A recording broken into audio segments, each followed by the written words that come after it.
आप सभी का माई वे ऑनलाइन क्लासेस में स्वागत है। इस एजुकेशनल वीडियो क्लास में हम आपको लोकसभा अध्यक्ष एवं उपाध्यक्ष के बारे में महत्वपूर्ण बिंदुओं से परिचित कराएंगे। लोकसभा का अध्यक्ष एवं उपाध्यक्ष, इस टॉपिक में हम सभी अध्ययन करेंगे कि लोकसभा के अध्यक्ष एवं उपाध्यक्ष से संबंधित संवैधानिक प्रावधान क्या है, लोकसभा के अध्यक्ष का कार्यकाल क्या है, शपथ ग्रहण कैसे होता है, वेतन भत्ते क्या है, पद से मुक्ति कैसे होती है एवं लोकसभा के अध्यक्ष की शक्तियां एवं कार्य क्या हैं। जहां तक संवैधानिक प्रावधान की बात है, आपको हमेशा अनुच्छेद 93 याद रखना है। अनुच्छेद 93 में वनडे एग्जाम्स में सीधे सीधे भी पूछा जाता है कि लोकसभा का अध्यक्ष किस अनुच्छेद में उल्लिखित है, तो आपका उत्तर होगा अनुच्छेद 93 अनुच्छेद 93 में यह उल्लेख है कि लोकसभा के सदस्य अपने मध्य से एक अध्यक्ष और एक उपाध्यक्ष का चुनाव करेंगे। इसके बाद कार्यकाल, तो कार्यकाल में जब भी ये आप ध्यान रखेंगे कि जब भी निर्वाचन होता है लोकसभा के अध्यक्ष का, सामान्य रूप से जब नई लोकसभा का गठन होता है तो एक प्रोटेम स्पीकर का प्रावधान किया गया है। प्रोटेम स्पीकर वह होता है जो उस सदन का सबसे वरिष्ठ सदस्य होता है। तो वनडे एग्जाम्स में यह भी ज़रूरी होता है आपको जानना कि प्रोटेम स्पीकर क्या है। प्रोटेम स्पीकर सदन का जो वरिष्ठ सदस्य होता है, सामान्य रूप से उसी राष्ट्रपति प्रोटेम स्पीकर बनाता है।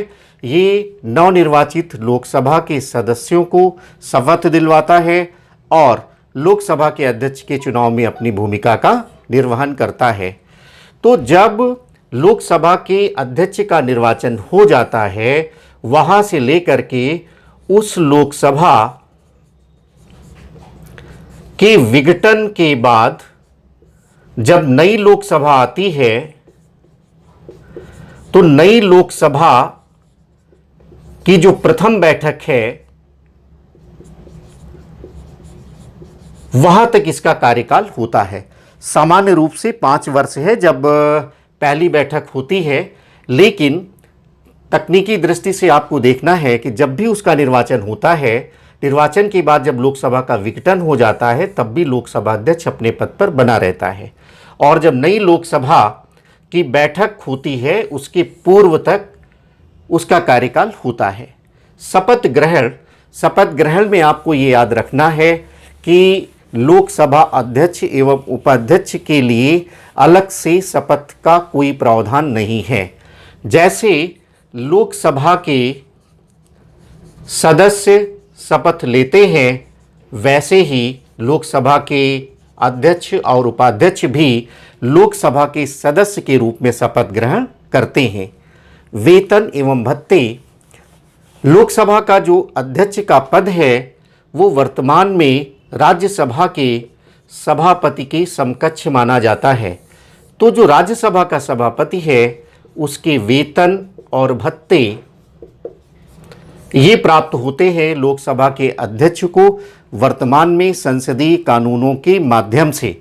और ये जो वेतन भत्ते होते हैं ये संचित निधि पर भारित होते हैं। तो ये 2 बातें आपको यहां से समझकर रखना है। लोकसभा के अध्यक्ष की पदमुक्ति कैसे होती है, जैसे आप जान चुके हैं कि लोकसभा का अध्यक्ष लोकसभा का सदस्य होता है। तो यदि पहली बात पदमुक्ति के संदर्भ में आपको ये याद रखना है कि यदि वह लोकसभा का सदस्य नहीं रहता है,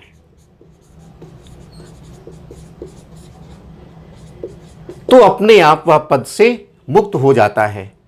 दूसरा, वह त्यागपत्र देकर भी पद से मुक्त प्राप्त कर सकता है, त्यागपत्र लोकसभा अध्यक्ष जो देगा वो उपाध्यक्ष को देता है, और अगर वो उपाध्यक्ष है वो अपने पद से त्यागपत्र देता है तो वह अध्यक्ष को देता है।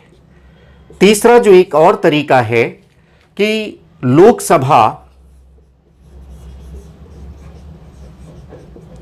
अपने बहुमत से, लोकसभा की जो सदस्य संख्या है उसकी बहुमत का मतलब होता है 50% + 1 से यह संकल्प का प्रस्ताव पारित कर दे तो लोकसभा का अध्यक्ष अपने पद से मुक्त हो जाता है। इसके लिए आवश्यक है कि यह संकल्प 14 दिन पूर्व सदन में रखना होता है, इसकी सूचना 14 दिन पूर्व देनी होती है। तो पदमुक्त के संदर्भ में ये 3 बातें आपको ध्यान में रखना है। लोकसभा अध्यक्ष की शक्तियां क्या हैं, कार्य क्या हैं, ये भी आपको जानना है। तो पहली बात तो आपको ये ध्यान में रखना है कि लोकसभा का जो अध्यक्ष होता है वह विधानमंडल के संदर्भ में जो अध्यक्ष है या सभापति है उसी प्रकार की शक्तियां एवं कार्य रखता है। सामान्य रूप से ये बात मस्तिष्क में रखना है।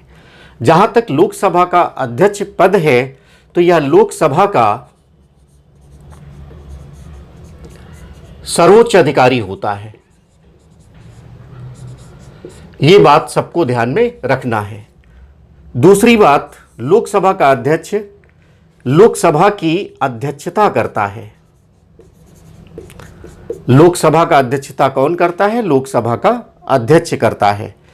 तीसरी बात आपको ध्यान में रखना है, लोकसभा का जो अध्यक्ष होता है वो सामान्य विधेयक और धन विधेयक या वित्त विधेयक उसका निर्णय करता है।